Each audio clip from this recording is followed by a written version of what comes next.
Les éditions Tellem présentent un enregistrement intégral de L'île des damnés d'Angelina Delcroix, lu par Rémi Vibo.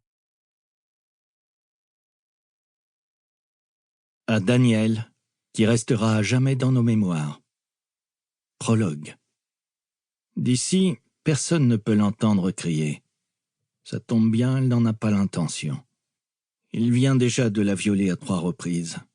Elle ne lui offrira pas la satisfaction de sa douleur ou de sa peur en hurlant comme une midinette. Heureusement pour lui, elle ne peut pas rompre les cordes qui la maintiennent bien droite contre l'arbre. Il goûterait alors à sa haine. Il couinerait comme un marcassin. Ils l'ont tous fait quand leur jouissance montante a basculé vers une fin douloureuse.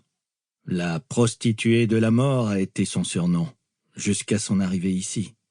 Ironie de l'histoire, aujourd'hui, cette chose qu'on appelle un homme est en train de lui faire subir le sort minable d'une lente agonie dégradante. Elle lui crache au visage alors qu'il remonte son pantalon et n'a pas le temps de voir arriver l'effet boomerang.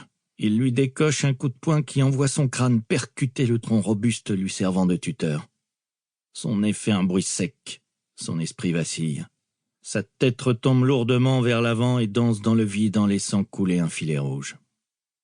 La pleine lune offre un plan satisfaisant.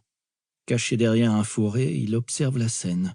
Raide et immobile, la chemise bleue fermée jusqu'à la glotte, les cheveux plaqués de chaque côté de l'arrêt latéral, il attend. La mise à mort ne lui provoque aucune émotion. Pas de dégoût, pas d'excitation non plus. Électroencéphalogramme plat. Il attend son tour. Son truc à lui, c'est la mort quand elle est déjà là. Ni avant, ni pendant, après. Il sait que celui de la chambre 12 en a bientôt fini avec elle. Cet imbécile ne varie jamais son mode opératoire.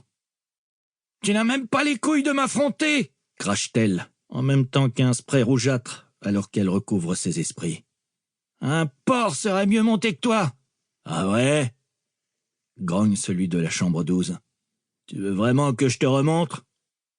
Un éclat de rire vient soudainement le tacler. La femme augmente le volume et ne s'arrête plus. Peut-être pour évacuer, peut-être pour en finir au plus vite, peut-être par simple folie. Elle sent les mains se poser autour de son cou. Les rires ne passent bientôt plus la limite de la trachée et le résultat sonore ressemble à une tête de lecture écrasée sur un vinyle. Elle plonge son regard défiant dans les yeux de celui qui a le pouvoir ce soir. Elle sait qu'il va y chercher une lueur de panique, de supplication, de terreur. Elle ne lui offrira pas plus que les cris. Sample complete. Ready to continue?